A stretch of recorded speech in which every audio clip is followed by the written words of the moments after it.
reminder lang, dito sa Ulay Free Cafe. Trinay ko na yan last time. So, mabilis, parang mas mabilis yung ride pabalik.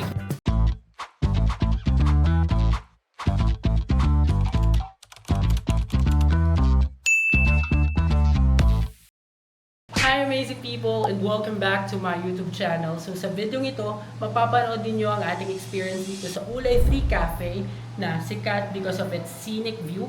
At bababa tayo sa pabalik ng Taipei using the log carts again. And tignan pa natin kung anong may experience natin sa vlog na ito. So exciting guys, and tara, samahan nyo ako.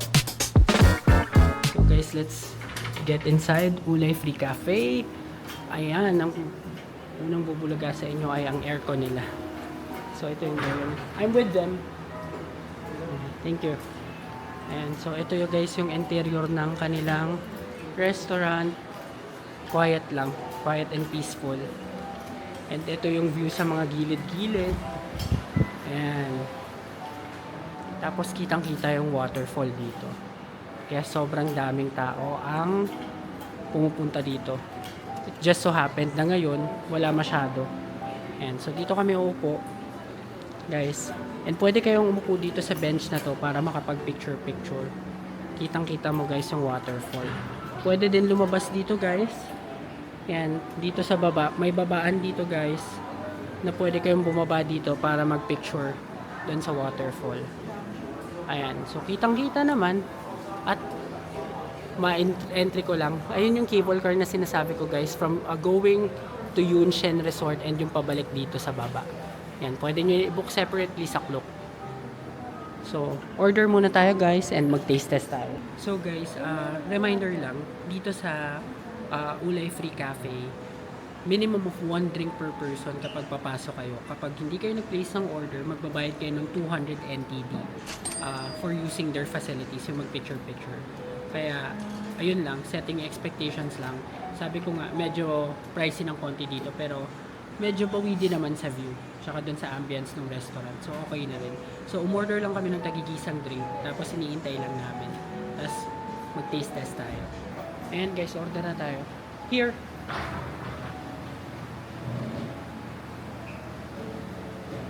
Do we need to pay now? Yes. Okay, hold on. Ayan, nagpipicture nga pala guys yung ating mga parents. Yan. Ni-enjoy, sinusulit yung mahal na binayaran dito. Kasi medyo mahal nga talaga guys. Seryoso, ako namamahalan ako. So, pagka-order nyo, bayad na rin. Pay as you order. Ayan yung view.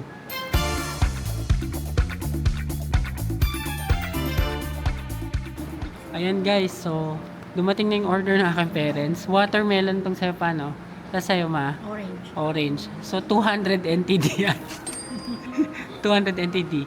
So, mga nasa 350 pesos yan. Anong masasabi mo? Masarap naman, fresh. Fresh orange. Fresh. Masarap o pilit na lang para masabi. Hindi masarap. So, yung sa akin guys, nag-order ako ng Hindi siya puro kaasihan. mocha. Ang 200 NTD is 373 Wow. pesos. So, wala pa yung order namin ng For a ate glass ko. of orange juice. So, tignan natin. So, guys, ito na yung order namin. Ito ay cafe mocha, tas ito Oreo. Ito is 280 NTD. Yung sa akin, 200 NTD ata. Ote, 230. O, tikman mo na kung worth it ba yung tagpa 500 mong milkshake. Okay, taste test.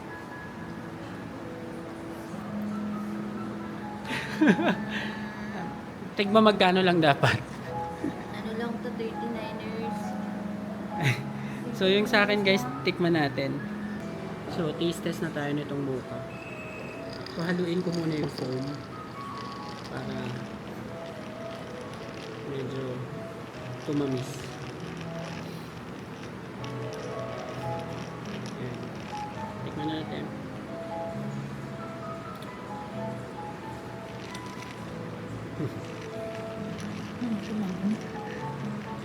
Unang tikim, pait agad. Ang pait guys. Sobrang pait na ito. Grabe. Ano ba yan? Mocha. Mapait. Haluin pa natin ng konti. Baka mamaya joke lang.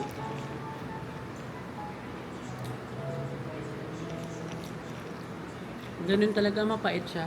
Yung mukha nila medyo mapait. Mas makape siya kaysa yung chocolate. So siguro mga nasa 4 out of 10 lang to para sa akin. So ubusin muna natin to. Guys, hindi na kami makakababa dito kasi sarado siya ngayon. Pero nung last na punta ko, nakababa ako dyan, nakapag-picture ako dito. And, ayan na, let's say goodbye na to Ulay Waterfall and Ulay Free Cafe. Kasi, thank you so much! Try natin umabot. Dapat makaabot tayo dun sa log cart pabalik. And by the way guys, yung log cart, kapag magbubook kayo ng ticket sa Klook, one-way ticket lang yun. So, kung round trip yung gagawin nyo, you have to book it twice. Kasi kung hindi, maglalakad kayo pabalik or sasakay kayo ng taxi, which would cost more. And kung magbubook kayo ng log cart sa Klook, do not forget to use my promo code AMIELKLOOK, which you could use up to 5 times na. So that you could save more and mas mabudget ninyo yung inyong travels kagaya ng ginagawa namin. So, we will be saying goodbye na dito sa Ulay Waterfall at maglalakad na tayo a couple of steps papunta doon sa waterfall station para makasakay ng log cart ulit. So, ayan guys, ito na yung waterfall station. And mag-iintay na lang tayo ng log cart at matapos noon ay sasakay na ulit tayo. Excited sila na mag-log cart kasi na-enjoy talaga nila yung experience. At mas maganda tong view pabalik. So sana tong view pabalik ma-video natin para makita ninyo. So dito guys, pan ko lang ulit yung camera. Sa Ulay log cart ticket office, papakita lang ulit yung voucher sa Klook. Hi, Klook. Okay, thank you. Ayan, so pag Klook guys, no need na dun sa ticket office. Direkta na tayo dito sa boarding gate. Boarding gate. And sila na mismo yung mag-i-scan ng ating Klook voucher. Ayan, so ito yung nasa Klook. Pakita nyo lang to para maka-queue na tayo agad. Ayan. Hello, Klook. Ayan.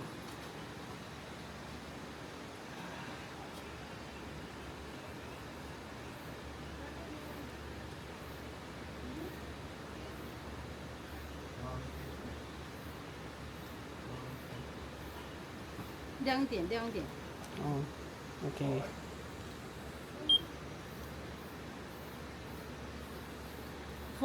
Four. Yes, 4. 4 Yes. Okay na tayo. Naka-queue na tayo, guys. Thank you. Guys, ayun na yung train. Ang cute. Sa labas yan dito. Ayan na siya.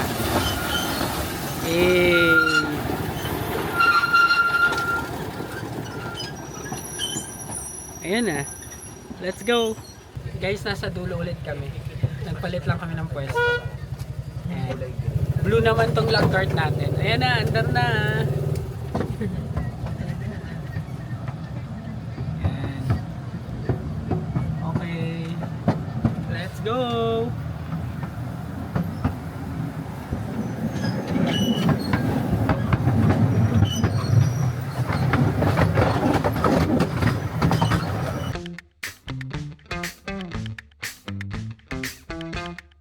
Guys, pababa na tayo. Mabilis, parang mas mabilis yung ride pabalik kaysa yung kanina mapunta. And ang cute nitong kulay blue. First time ko nakasakay sa blue. Ayan, nasa dulo pa rin kami. Enjoy ba, ma? Ma? Enjoy daw. Kada sila pabalik. Okay guys, ito na ang exit. Okay, baba na tayo. Sheshe. Sheshe. Ayun na guys, enjoy talaga tong log cart experience. And ngayon, pababa na tayo. Dadaan ulit tayo ng Ulay Old Street and maghahagdan ulit. So, yun. Lakad na naman. Let's go. Sandali lang guys. Kung hindi pa kayo nakasubscribe sa channel na ito na AJTV Amazing Travels, mag-subscribe na kayo dahil malaking tulong yun para sa akin na may pagpatuloy ang paggawa ng mga ganitong klaseng travel videos. And now back to the vlog. Guys, bukas na ata tong daan pababa. So dito na kami sa pinaka main na daanan bumaba. Pagbaba nyo may mga tindahan ng charms. Yan, mga charms and mga bags. Yan, in case lang. May mga comb, ganyan. Pero dito tayo, pababa na tayo. Ayan guys, pabalik na tayo dito. Pabalik na tayo dito, tapos Ulay Old Street ulit. Kala mo talaga pag dadaan ka dito, kala mo laging umuulan. Pero dun sa tunog ng tunog ng ilog. Pero grabe ang linaw ng ilog nila. Guys. So dun tayo galing sa Ulay Waterfall sa dulo niyan. Ayan, so baba tayo, doon naman tayo pupunta ngayon.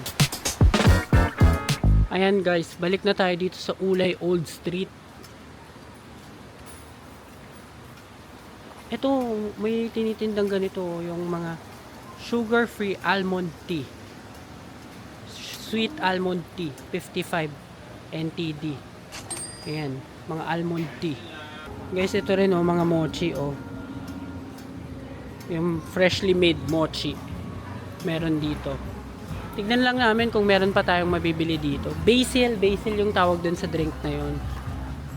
Guys, yung drink na parang may mga umiikot, na-try ko na yun dati, hindi ko nagustuhan, pero baka kayo magustuhan ninyo. Basil yung tawag nila sa inumin na yun. So diretso pa tayo, dun tayo sa dulo ulit. Same route lang naman basically guys, yung pupuntahan nyo kung paano kayo pumunta ng Ulay, ganun din pabalik. Same din ng bus number, at depende na lang kung saan kayo magstay. Kung sa Simending din, same route lang din. Pero kami kasi may bala kaming ibang puntahan, diretso na, kaya hindi kami babalik ng Simending muna agad-agad. Ayan guys yung basil. Ang presyo niyan is 60 NTD, yung isang baso ng basil. Yung parang passion fruit. And mas marami ng bukas na tindahan ngayon.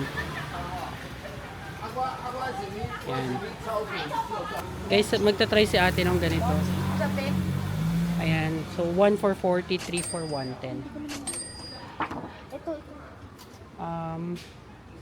Ito yung flavors niya, guys. Ang na-try ko yung Nutella eh. Honey, peanut powder. Chocolate ata. Chocolate na lang. Ayan. Chocolate. Yes. 1 chocolate. No. 40 NTD yung 1 chocolate. Nesquik yata yung lalagyan yung chocolate syrup. Nesquik yung meron siya. Ayan, paprito na niya.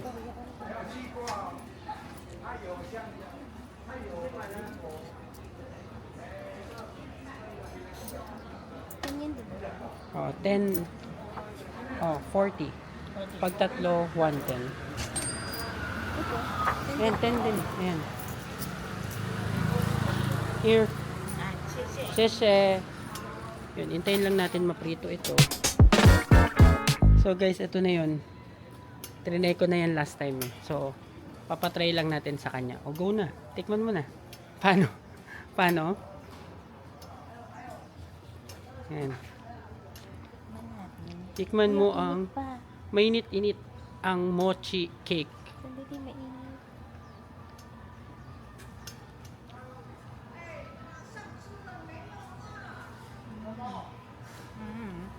Ano, parang tikoy? Parang tikoy talaga. Pero malambot, no? Puro. Malambot. Akala ko yung parang chewy siya, pero malambot siya. Malambot lang yan. Masarap yan guys. 40 NTD lang isa. Pag tatlo binili nyo, 110. May discount na 10 NTD. Ang sarap. Sarap naman yan. So, diretso lang kami dun guys. And, ito yung madalas na tinda dito guys. Marami nagtitinda nito. Iba't iba din yung flavor. Ito na guys. Pupunta lang tayo dun sa Ulay Tourist Information Center para magpahinga ng konti bago tayo sumakay ng bus. And meron din kasing CR doon. Basta tourist pwede doon. Ito yung bridge na, or ito yung ilog Karugtong nung ano, karugtong to nung sa suspension bridge. Ayan oh, linaw oh. Linaw ng tubig. Guys, dito yung ilog, pwedeng maligo eh no. Kasi ang linaw, kitang-kita yung ilalim eh. Sabi nga nila maglaba daw. Pwede din maglaba. So doon tayo sa Ulay Information Center. Ito guys yung Ulay Information Center. Yan, dito ang pahingahan pagkagaling ka doon sa taas. Yan, libre mag ano dito, may parang lounge. Dito yung sinasabi kong hot spring tub. Kaso hanggang 4:30 lang sila open. So sarado na siya ngayon. Dito lang tayo sa loob. Yan. So pwede silang pahinga kayo dito, ganyan. Mag-refresh, mag-igib ng tubig, tapos mag-CR. So, ayan, dito lang to sa harap. Guys, okay na kami dito sa Ulay Information Center. Ang sarap dyan magpahinga. Lounge, tapos CR habang naghihintay ng bus. So ngayon papunta na tayo dun sa bus station ulit. And sasakyan ulit natin is bus 849 pabalik ng Sindian Station or Sindian MRT. So dun tayo. Let's go! And sobrang saya ng experience dito sa Ulay guys. It's a must try talaga. Kaya kahit ilang days lang kami dito sa Taiwan, talagang plinano namin na mag-spend ng day dito sa Ulay just because of its scenery and yung relaxing vibe. Especially kapag may kasama kayong seniors, mas may enjoy nila tong mga nature tripping na ganito. Guys, yun yung bus station and tignan nyo yung view. Ayan, makikita yung suspension bridge dito. Ganito yung view kapag walang ulan. Yan. Apakaganda. 'Di ba? Saan ka makakakita? And 30 minutes lang from Taipei, mararating nyo na itong Ulay. So sa mga hindi pa nakakaalam ng part na ito ng Taiwan, it's a must visit talaga guys. Yan, makikita nyo rin sa kabila may Chinese temple. So dito tayo sa 849 bus. Last station naman na to, kaya talagang hindi kayo maliligaw. Guys, wala pa yung bus. May oras lang kasi. So 5:30 yung alis na. Speaking of which, ayan, kararating lang. So sakto, aalis na ng 5:30. So tap in, tap out ulit tayo guys. Ayan. So let's go. Tap in, tap out. So dito tayo. Guys, ang isa sa mga magagandang attributes ng mga Taiwanese people is yung on time talaga sila. So itong bus na to 5:30 nakalagay yung schedule ng pag-alis, and 5:30 siya 5:28 siya dumating dito sa station. 5:29 na ngayon. So 1 minute na lang. Tignan natin kung saktong 5:30 aalis siya. Kasi halos lahat ng nasakyan namin on time talaga siya dun sa schedule na departure niya. So ito, it would take about 30 minutes. Ayan na. So narinig nyo, 5:30 eksakto, umandar na yung bus. So bababa tayo sa Sindian Station. So see you there.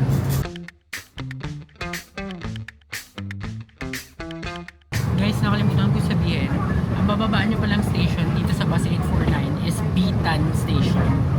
Or Bitan bus stop. Yun na. Tapos maglalakad na lang kayo sa kabila papunta sa Sindian Station ng MRT. So malapit na kami, bababa na rin kami. Para lang din pagpabalik nyo, alam nyo kung paano. So guys, ito yung Bitan bus stop. At diretso lang papunta dun sa green, yung Sindian Station.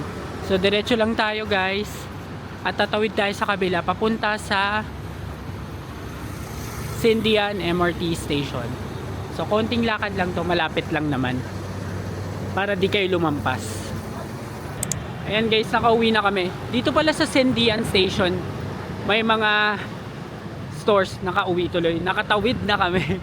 Ayan, may mga stores dito sa likod niya. Malaki-laking station din pala to guys. So marami kayong mabibili, mga food, ganyan, milk tea, coffee.